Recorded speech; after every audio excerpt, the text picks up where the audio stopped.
c'est Murgen. Alors je suis ravie de vous retrouver pour vous présenter Evenly Bloom Tarot Deck by Noah Ikeda chez US Game. Alors c'est un jeu dont j'attendais la sortie. Puis il est sorti. Puis on n'a pas réussi à l'avoir et ça a été super difficile. Et j'étais un peu gavée parce que j'avais pas vu beaucoup de cartes, mais je sais pas, le visuel là me donnait vraiment envie, je le trouve très beau. Et au Tarot Festival, quand on est allé dans la salle des merveilles là-bas, je suis allée chez Roi de Coupe, au stand de Roi de Coupe, où j'ai acheté le petit panda tarot, celui-ci. Je suis tordue là. Et donc je passe au paiement et tout. Puis on s'en va. Et puis il y avait un bac en fait, un bac transparent où il y avait plein de jeux dedans, des jeux mass market parce que Roi de Coupe c'est surtout de l'auto-édité, mais quelques jeux mass market. Et donc j'ai avancé, hop hop hop, j'ai fait demi-tour, j'ai regardé comme ça et je dis non. Et en fait ils le vendaient et j'étais trop contente en fait de pouvoir mettre la main dessus et pouvoir regarder ces cartes qui me faisaient envie parce qu'on en avait vu peu, hein, parce que quand vous avez derrière de la boîte, etc. Mais c'est des cartes que je trouvais jolies. Et je l'ai pris de suite et j'étais vraiment contente. Donc, on nous dit que ce tarot a des inspirations naturelles et de fantasy. Donc, on est vraiment dans l'ambiance fantasy. Vous allez voir, il y a même au RPG pour ceux qui jouent à des jeux, qui ont joué à du style LOL, du style... c'est moins World of Warcraft, mais... comment il s'appelle, oh Dieu. Bon, j'ai un trou de mémoire. Mais voilà, si vous avez joué dans des ambiances comme ça, vous n'allez pas du tout être perdu quand vous allez voir le style un petit peu des cartes. Donc voilà, on nous dit qu'il y a 5 groupes dans ce jeu. On a les guerriers, les élémentales, les esprits, les druides, esprits de la terre. Enfin, vous allez voir l'ambiance qu'on a. Et moi, vraiment, je trouve trop jolie. Donc, on a une boîte cloche comme ça. Après, les rosaces dedans, il n'y a rien de particulier. Et on va avoir un guidebook et les cartes. Donc, je mets les cartes de côté. Et je vais juste vous parler de ce qui m'a surpris, moi, c'était la taille de la boîte. Voilà. Parce que, vous voyez, c'est à peine un peu plus grand, mais c'est plus fin. Donc, en fait, on a, à la taille de la boîte, je me suis dit, on n'a pas un format de carte classique. J'espère que je ne vais pas être embêtée, mais en fait, non. Elles sont juste un peu plus longues et plus fines. Donc, on a un petit guidebook en noir et blanc qui vient nous expliquer un petit peu en introduction l'histoire un petit peu du deck, mais c'est petit. Et ensuite, on va avoir, on n'y voit rien, comme je vous parle là, les épées, les bâtons, qui sont, par exemple, là, on va nous dire que les bâtons... c'est la tribu de force des guerriers du désert, Adunian's Lord. Et donc, en fait, on a toute une histoire, en fait, qui est créée avec le jeu, avec des sortes de tribus, des clans différents. Les coupes, on va dire que c'est les Yuren. Donc, vous avez une histoire, en fait, qui va se dessiner dans le jeu. Ensuite, vous allez avoir le fou. Par exemple, on va vous dire le fou, l'élément, c'est air, astrologie, Uranus, caractère. Donc, le personnage qu'on va avoir, c'est Elia. Ou c'est un U, ou c'est un... Parce que les U sont un peu effacés ici. Eulia, Eulia. E-U-L-I-A. Et donc, en fait, on va vous raconter l'histoire, en fait, de ce personnage qui est comparable à celle du fou. C'est tout petit, hein, ne vous attendez pas à voir un roman. Et ensuite, vous allez avoir Par exemple, le 10 de coupe, on va nous dire que c'est le mariage de Jahid et Yous. Et donc, vous avez des personnages, en fait, et ça veut raconter une histoire. Donc, je ne crois pas que ça sorte d'un manga ou un truc comme ça. Mais en tout cas, on apprend que l'auteur est un japonais-américain. Japano-américain. Non, c'est pas beau, japano, quand même. Américano-japonais. C'est plus joli. Ouais. Qui habite, en plus c'est pas facile, il habite au Canada, à Montréal. Non, il doit en plus parler français. Ah, le mec, c'est les Jeux Olympiques. Voilà, on dit qu'il a étudié la science, voilà. Donc, on a un petit peu les origines de l'auteur. Et comme ça, on a parfois aussi des influences culturelles qu'il a eues. Et donc, du coup, il en a beaucoup. C'est bien ça, c'est très enrichissant. Donc, pour les cartes, vous allez voir qu'on a un format qui est un petit peu différent. Pourquoi? Il est foutu, le fou, moi. Pardon. Un petit problème. Ben ouais, il fait quoi? Ah, il est là. Il a faim. Donc, on a des cartes dont le format, vous voyez, il est plus grand que d'habitude. Je ne sais pas si vous arrivez à vous en faire une idée. Il est plus grand et plus fin que d'habitude par rapport à une autre carte. Est-ce que j'ai une carte? Il faut que j'arrive à ouvrir un truc là, facile. Pas des boîtes en carton que je galère. Voilà. Non, mais quand je dis facile, ne sautez pas tout en même temps dans ma boîte. Hein. Pardon. Pour vous montrer comment ça fait. Alors, on a la même largeur. On a la même largeur, mais en fait, c'est la longueur qui est différente. On a facilement... on doit faire 13 cm en longueur. Donc, on gagne de la longueur, mais vous allez comprendre pourquoi. Et ça, il y en a certains qui vont grincer des dents ou qui ne prendront pas ce jeu à cause de ça.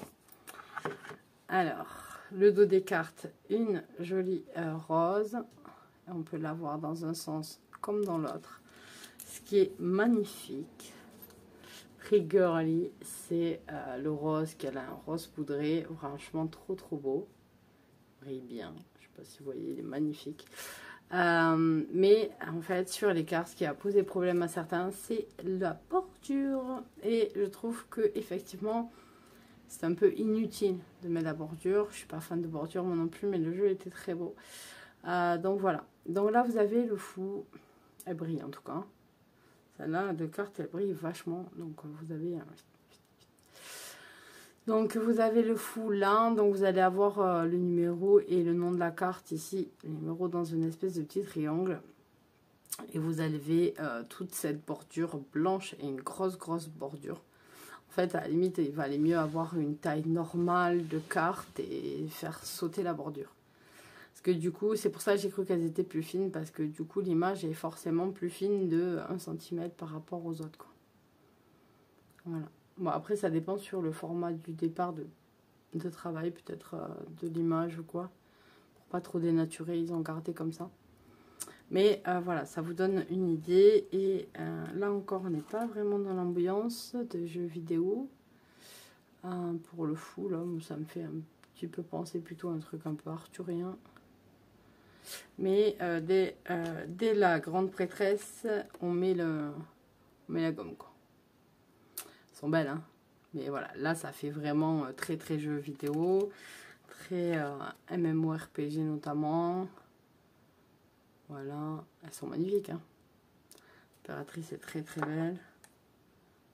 Un peu rare avec les oreilles pointues, je sais pas si vous voyez là. Ça veut pas faire le... Ça le fait ou pas? Non, ça le fait pas. Voilà, zoom. Voilà, les oreilles pointues, ça fait très elfe. Hein. Après, pour ceux qui ne savent pas, j'ai joué à World of Warcraft pendant très longtemps. D'ailleurs, c'est comme ça qu'on s'est rencontrés avec mon amour. Comme disent mes filles, avec ton amour. Donc voilà, les amoureux, en parlant de ça.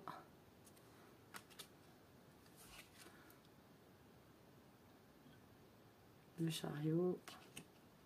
La force, j'adore.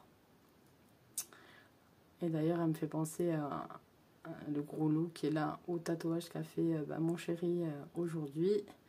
Il allait se faire tatouer au bras, l'avant-bras. Et c'est mon cadeau pour son anniversaire. L'ermite. La roue de fortune, elle est trop belle aussi.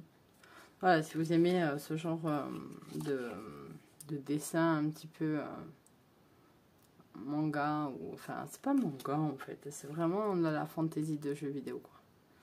Bah, ce jeu, vous allez aimer, quoi. Alors, la mort, il me fait penser au mec masqué de Sailor Moon. Je sais pas pourquoi il lui manque la rose, mais c'est à peu près ça. La tempérance, elle est trop belle. Vraiment trop jolie. Que vous n'ayez pas le rond en plein milieu parce qu'elle brille trop, les cartes.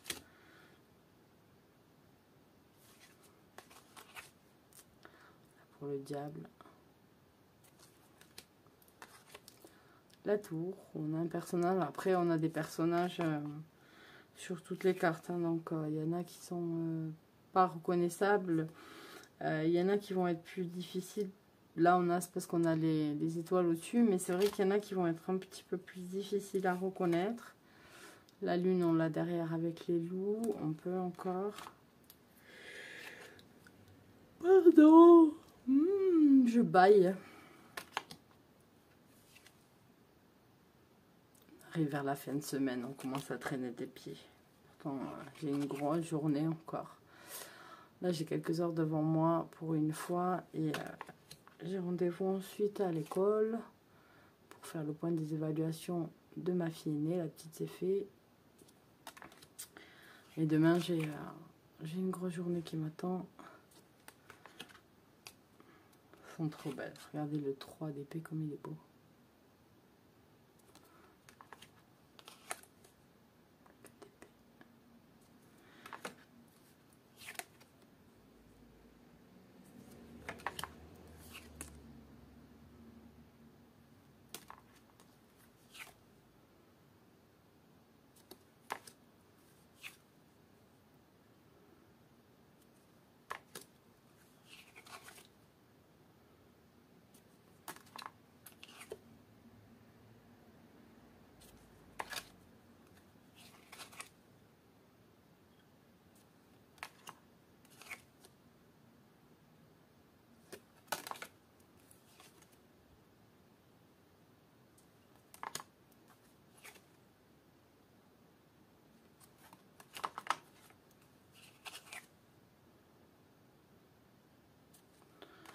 À force de bailler, je crois que je vais aller me faire un café après cette vidéo. Pour me redonner un peu de peps, parce que j'avoue, j'ai du mal. Là, on est chez les bâtons. Donc oui, certains, c'est un petit peu compliqué. Elles sont magnifiques. De voir un peu ce qu'ils représentent. Parce que là, la dispute, elle a l'air un peu fâchée, là. Mais lui, pas trop, hein. Plus l'air un petit peu amoureux que fâché.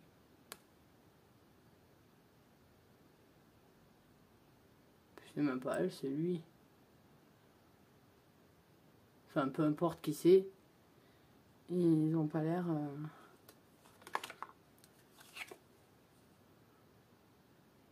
Voilà. Ouais, je vais aller me faire un petit café pour histoire de me rebooster. Puis voir si mon homme va bien. Parce qu'en fait, il est en congé. Alors, je joue pas. Il en a pas beaucoup. Et donc, il est en congé limite tout seul cette semaine. Et en fait, il a plein de travail à faire. Parce qu'on change tous les chauffages, en tout cas des apparts, enfin de notre duplex en tout cas, pour cet été. Je vous dis qu'il me faut le café là. Pour cet hiver en fait. Pour que ça consomme un petit peu moins et que ça chauffe bien. Donc voilà. Donc il va bosser ça avant de reprendre le boulot. Parce que bon, pour nous en tout cas, on est là où on est en mi-octobre, on ne chauffe pas. Mais on commence à chauffer en principe aux alentours du 11 novembre. Donc c'est dans moins d'un mois. Mais je les coupe. Donc voilà, c'est assez marrant après de voir les personnages, les noms qu'ils donnent et voir leur vie et tout regarder un petit peu avec le livret, même si voilà, s'il y avait plus d'explications, ça serait cool. On aurait vraiment l'impression d'avoir une histoire un peu comme, vous savez, le Tarot Witch Academy, où on suit l'histoire de la petite sorcière à travers les maisons, tout ça, et c'est plutôt cool. Donc voilà.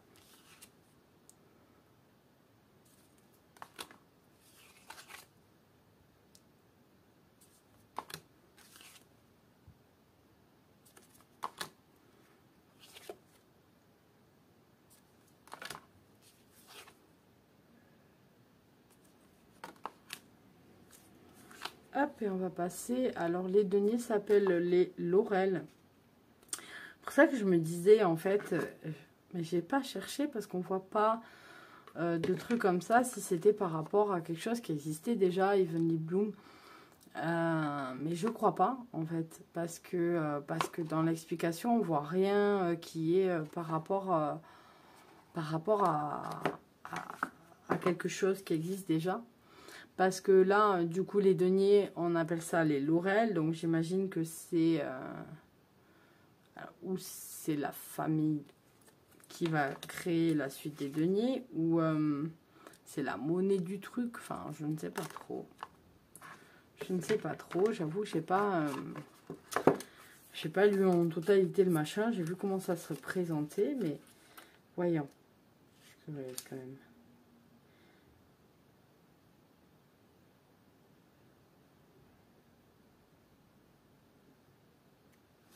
Non, c'est une. En fait, c'est vraiment une catégorie du groupe, en fait.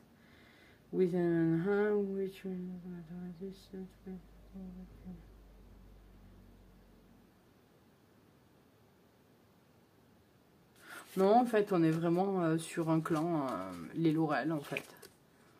C'est les deniers, ils remplacent les deniers. Et on a le clan, en fait.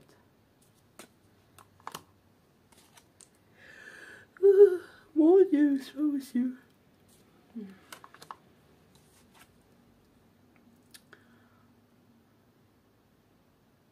Donc là, elle vient le soigner. Qui représente la générosité. Voilà, c'est un petit peu particulier. Hein.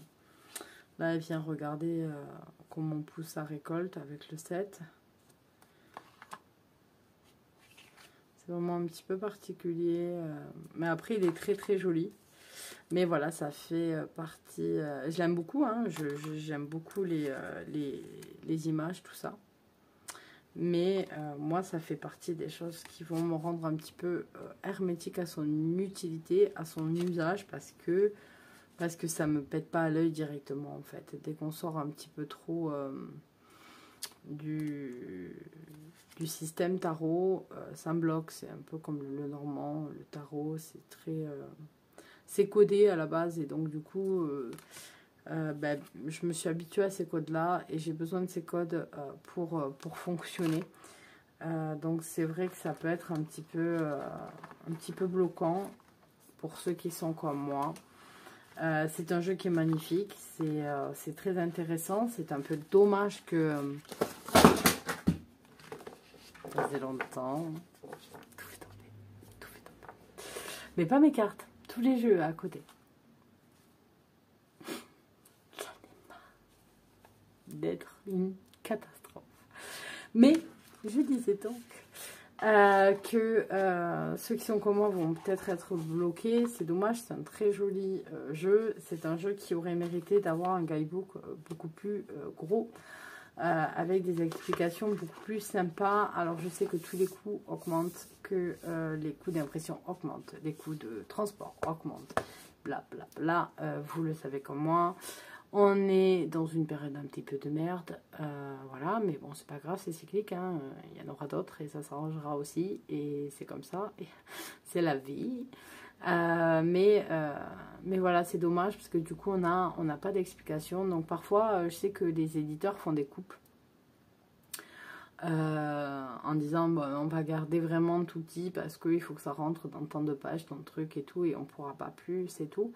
Donc ce que je comprends au niveau étude des coûts et tout, mais après peut-être ça se fait pas, hein, mais je trouve que ça serait bien de, à la limite, mettre, si vous voulez en savoir plus, sur le site de l'éditeur, vous avez par exemple un petit guidebook supplémentaire en fait qu'on pourrait avoir, ou même quelques petites pages ou quoi, qu'on pourrait télécharger.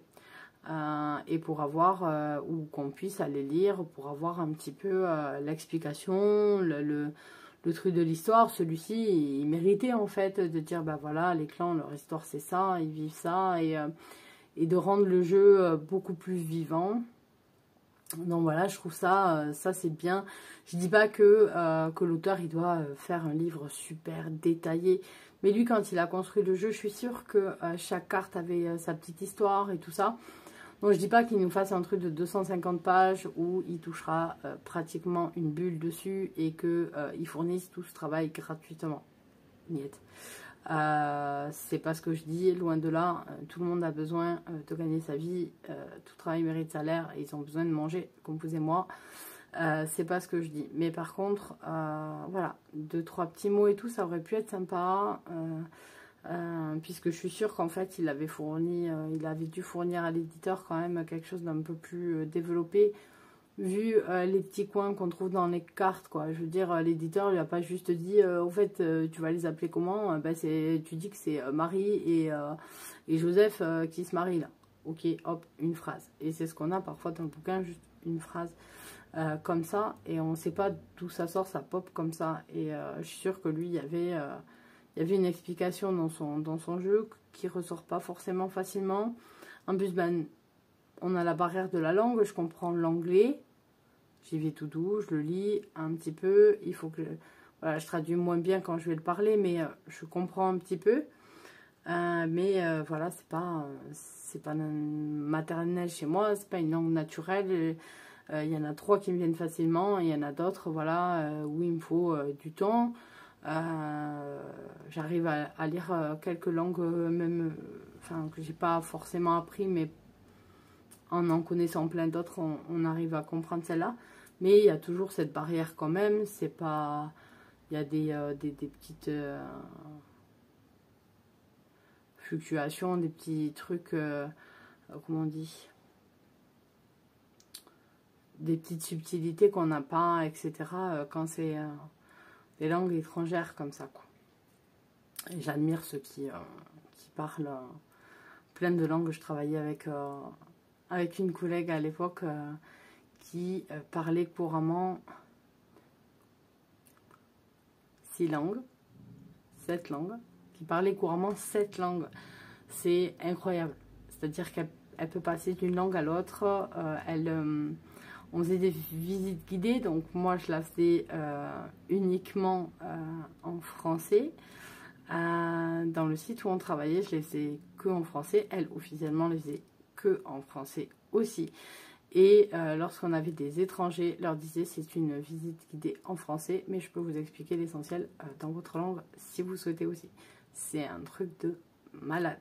Vraiment, vraiment. Vous avez plein de gens différents dans la salle et elles passent d'un côté à l'autre.